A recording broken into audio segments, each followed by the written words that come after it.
So hello welcome back to my channel never stop learning. तो आप सभी लोगों का हमारे चैनल नेवर स्टॉप लर्निंग पे स्वागत है। तो जैसा कि आप देख रहे हैं कि अभी हम लोग क्या पढ़ने वाले हैं, linear equation in two variable.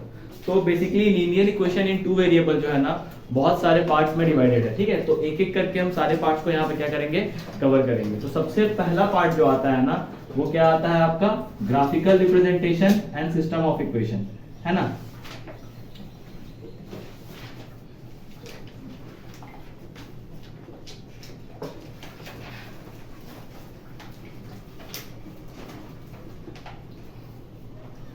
तो ऐसा है भाई कि ग्राफिकल रिप्रेजेंटेशन सबसे मतलब क्या है, पहले ये समझ लेते हैं। ठीक है, तो इधर ध्यान दीजिए, इधर।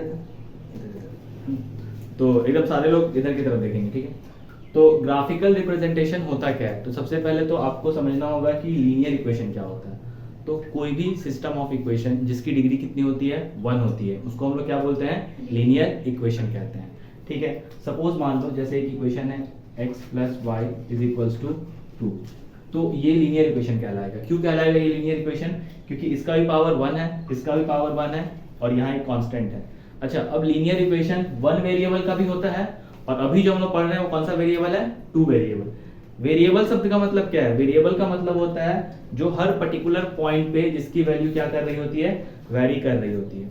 हर पर्टिकुलर पॉइंट पे जिसका वैल्यू क्या करेगा, वेरी करेगा, उसको हम लोग क्या बोलेंगे, वेरिएबल। ठीक है, जैसे यहाँ पे देखो तो क्या है, एक x है और एक क्या है, y है। तो यहाँ पे x भी वेरिएबल है, y भी वेरिएबल है। तो हमेशा याद रखिए कि जब भी आपको 2 वेरिएबल सॉल्व करना होगा ना, तो आपको कितने इक्वेशन की रिक्वायरमेंट है, 2 इक्वेशन की। कितने इक्वेशन की रिक्वायरमेंट होगा, 2। कम से कम आपको 2 इक्वेशन चाहिए होगा। जैसे मान लो x plus y is equal to 2 है और x minus y is equal to 6 है। अब इन दोनों इक्वेशन की हेल्प से आप क्या निकाल सकते हो, x और y का वैल्यू कैलकुलेट कर सकते हो। अब इस x और y के वैल्यू को कैलकुलेट करने के लिए कितने मेथड्स हैं। तो पहले तो 3 मेथड्स पढ़ने होते थे। सबसे पहला एलिमिनेशन पढ़ना होता था, देन सब्स्टिट्यूशन पढ़ना होता था, और उसके बाद फिर क्रॉस मल्टीप्लिकेशन पढ़ना होता था। बट अभी क्रॉस मल्टीप्लिकेशन जो है सिलेबस से क्या कर दिया गया है, हटा दिया गया, रिमूव कर दिया गया। ठीक है, तो सिर्फ आपको क्या पढ़ना है, एलिमिनेशन एंड सब्स्टिट्यूशन। तो हम लोग मेथड पे जाने से पहले सबसे पहले हम लोग क्या पढ़ते हैं, अभी ग्राफिकल रिप्रेजेंटेशन और सिस्टम ऑफ इक्वेशन को कैसे सॉल्व करते हैं उसको। तो जल्दी जल्दी देख लेते हैं फटाफट। देखिए, मान लीजिए आपके पास 2 इक्वेशन है। ठीक है, 2 इक्वेशन लिखा हुआ है। Suppose a1x plus b1y is equals to c1। क्या लिखा हुआ है, a1x plus b1y is equals to c1। ठीक है, और दूसरा इक्वेशन क्या लिखा हुआ है, a2x plus b2y is equals to what, c2। क्या लिखा हुआ है, c2। अब यहाँ पे a1 क्या है, कोफिशिएंट ऑफ x, b1 क्या है, कोफिशिएंट ऑफ y, a2 क्या है, again coefficient of x। For equation 2, ये जो है ना, ये आपका इक्वेशन 2 है, और ये वाला क्या है, इक्वेशन 1। ठीक है, तो ये हो गया आपका इक्वेशन 2 और ये हो गया आपका इक्वेशन, सॉरी, ये हो गया इक्वेशन 1 और ये क्या हो गया, equation number 2। a1 b1 a2 c2 समझ में आ गया। a1 क्या था, कोफिशिएंट ऑफ x। कोफिशिएंट क्या होता है, जो भी वेरिएबल के सामने नंबर लिखा होता है उसको हम लोग क्या बोलते हैं, कोफिशिएंट बोलते हैं। ठीक है, ये c1 एंड c2 क्या है, कांस्टेंट टर्म है। क्या है, कांस्टेंट टर्म। ठीक है, अब इससे 3 रिलेशनशिप बनता है। देखिए, सबसे पहला रिलेशन क्या बनता है, a1 बाय, चलिए मैं इसको यहां लिख देता हूं ऊपर में, गर्मी लग रहा होगा थोड़ा सा, लेकिन थोड़ा बर्दाश्त कीजिए, कुछ किया नहीं जा सकता है। तो सबसे पहला क्या है, a1 by a2 equals to b1 by b2 equals to c1 by c2। देखिए, सबसे पहले आपको क्या करना होगा, coefficient of x, coefficient of x पहला और दूसरे इक्वेशन का आपको यहाँ लिखना होगा। तो ये हो गया a1 बाय a2, सिमिलरली क्या हो गया, b1 बाय b2, और उसके बाद क्या हो गया, c1 बाय c2। अगर इन तीनों का रेशियो आपस में क्या आ रहा है, सेम आ रहा है। क्या आ रहा है, अगर आपस में सेम, तो उस समय आपका जो सिस्टम ऑफ इक्वेशन होगा वो क्या देगा, आपको मेनी सॉल्यूशन देगा। क्या देगा, मेनी सॉल्यूशन। या फिर आप इसको ऐसे कह सकते हो, क्या कह सकते हो इसको, इनफाइनाइटली नंबर ऑफ सॉल्यूशन। बहुत सारा सॉल्यूशन मिलेगा। कब, जब जैसे इसका वैल्यू सेम आ जाए, इसका वैल्यू जो है ना, जैसे मान लो अगर जैसे यहाँ पे 3/6 है, यहाँ पे 5/10 आ रहा और यहाँ पे 6/12 आ रहा। अब आप इसको सिंप्लीफाई करके चेक करो तो क्या आ रहा है, देखो 3 1 जा 3, 3 2 जा 6, 5 1 जा 5, 5 2 जा 6, 6 1 जा 6 और 6 2 जा 12, 5 1 जा 5, 5 2 जा 10। ठीक है, तो यहाँ 1/2 बराबर क्या आ रहा है, 1/2 बराबर 1/2। तो तीनों केसेस में आंसर कितना आ रहा है? 1/2 आ रहा, सेम आ रहा। मतलब उस केस में आपका जो भी इक्वेशन रहेगा उसका सिस्टम ऑफ इक्वेशन में कितना सॉल्यूशन आएगा? Many solution. तो बहुत सारा सॉल्यूशन आएगा, ठीक है। अब अगर हम लोग इसी को ग्राफ में रिप्रेजेंट करें तो क्या होगा? तो देखो भाई, ग्राफ कैसे बनता है पता होगा आप लोग को, बचपन से पढ़ते हुए आ रहे हैं, 9 में पढ़े थे ना? हाँ ठीक है। तो 9 में जो पढ़े थे, तो 9 में क्या पढ़े थे कि ये x एक्सिस है, ये x डैश है, ये क्या है? y एक्सिस, और ये क्या है? y डैश, ठीक है। ये x एक्सिस हो गया पूरा, और ये क्या हो गया? y axis. जब भी आप इनफाइनाइटली सॉल्यूशन का ग्राफ प्लॉट कर रहे होगे, किसका सॉल्यूशन का? इनफाइनाइट सॉल्यूशन का, तो ऑलवेज क्या होगा ना कि एक लाइन मान लो ये आ गया है ना, एक p और q मान लो, फर्स्ट इक्वेशन का आपने ग्राफ प्लॉट किया तो आपको एक लाइन मिला, दैट इज pq। तो जैसे ही आप सेकंड इक्वेशन का प्लॉट करोगे तो ठीक इसी के ऊपर आ जाएगा दूसरा भी लाइन, क्या आ जाएगा? इसी के ऊपर। और इस लाइन को हम लोग क्या बोलते हैं? Coincident line. क्या बोलते हैं? कोइंसिडेंट लाइन, है ना, कोइंसिडेंट लाइन। इसका मतलब क्या हो गया?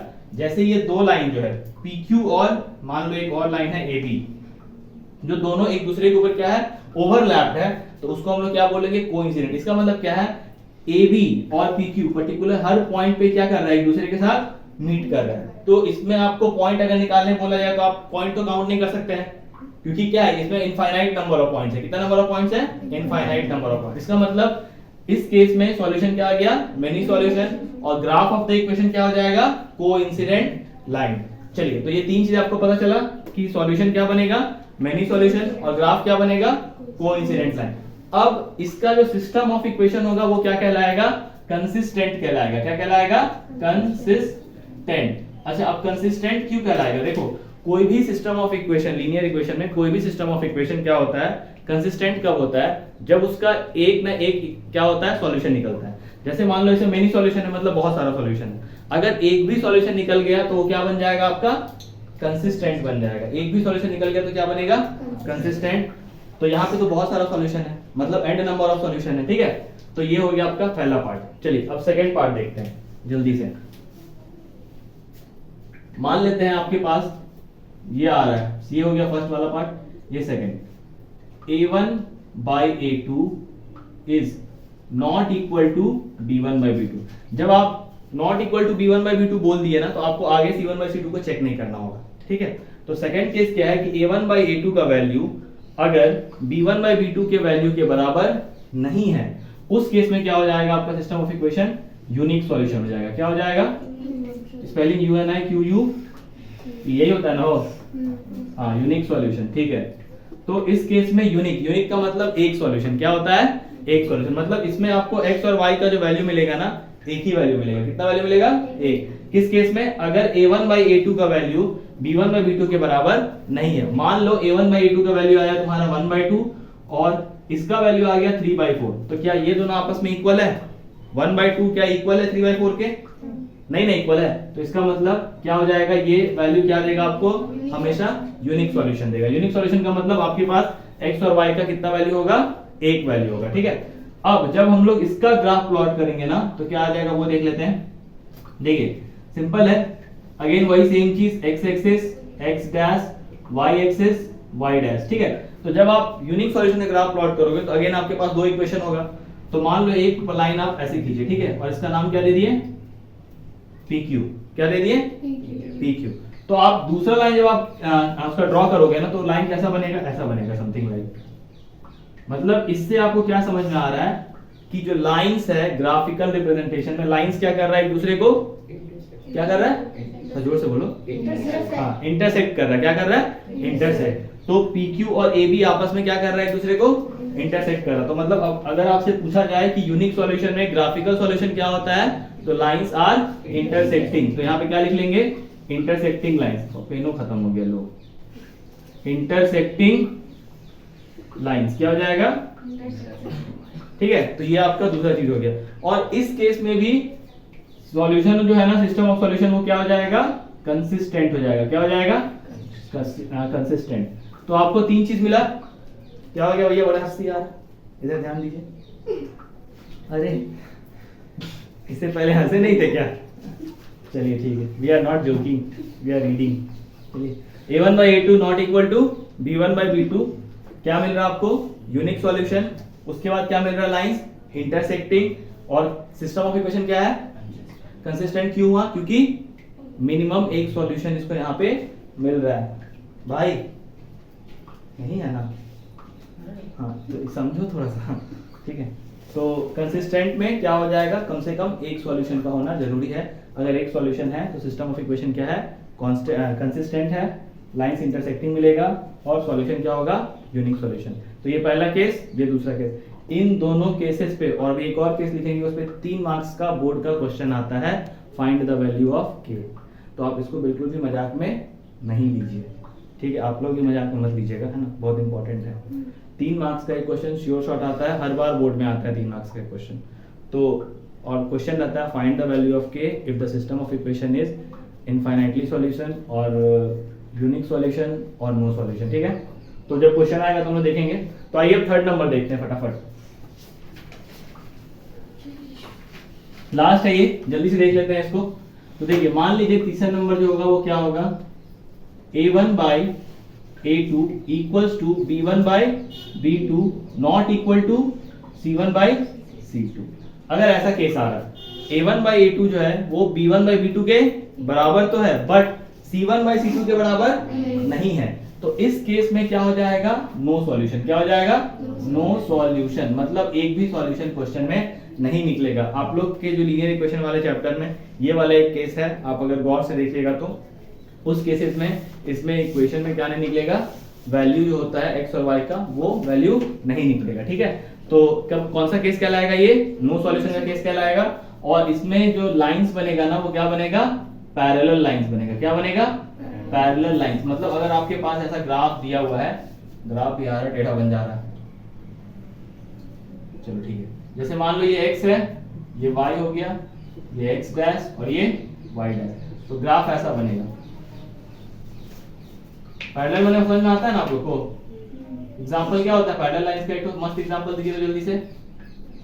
Railway track. हाँ, railway track is the best example of parallel lines. साथ में चलते हैं लेकिन मिलते नहीं हैं, ठीक है, वही होता है पैरेलल लाइंस। तो a और b जो है, देखिए अगर आप ध्यान से देखें तो a का एक अलग लाइन बन रहा है और b का क्या बन रहा है? एक अलग लाइन बन रहा है। मतलब ab का एक अलग लाइन बन रहा है, pq का एक अलग लाइन बन रहा है। दोनों एक दूसरे को टच कर रहा है कहीं पे? नहीं कर रहा है। तो इसका मतलब इन दोनों के बीच में कोई भी सॉल्यूशन एग्जिस्ट नहीं करेगा, और इसको हम लोग क्या बोलते हैं? इनकंसिस्टेंट बोलते हैं। क्या बोलते हैं? इनकंसिस्टेंट। तो आई होप कि ये जो पूरा पार्ट था, no solution, parallel lines, inconsistent, ये समझ में आया? एक बार वापस रिवाइज कर लेते हैं। a1 by a2 equals to b1 by b2 not equal to c1 by c2। इस केस में क्या होगा? No solution. क्यों नो सॉल्यूशन होगा? क्योंकि लाइंस जो होगा वो कैसा दिखेगा? पैरेलल। तो कहने का मतलब जब आपको ग्राफ प्लॉट करने मिलता है तो अगर पैरेलल लाइन आता है तो उसमें उसका मतलब क्या हो जाएगा? क्या सॉल्यूशन है वो? No solution. नो सॉल्यूशन है तो सिस्टम ऑफ इक्वेशन क्या है? इनकंसिस्टेंट। कंसिस्टेंट और इनकंसिस्टेंट का मतलब क्या है? कंसिस्टेंट में क्या होता है? एक इक्वेशन आपको कहीं ना कहीं मतलब एक वैल्यू मिलेगा, या तो यूनिक सॉल्यूशन मिलेगा या तो नो सॉल्यूशन मिलेगा। इनकंसिस्टेंट में क्या होगा? एक भी आपको सॉल्यूशन नहीं मिलेगा। तो ये जो मैंने बताया आपको अगर समझ में आया होगा तो लाइक कर दीजिएगा चैनल को, और सब्सक्राइब भी कर दीजिएगा, और मन करे तो शेयर भी कर दीजिएगा। फिर मिलते हैं अगले वीडियो में, तब तक के लिए बी सेफ।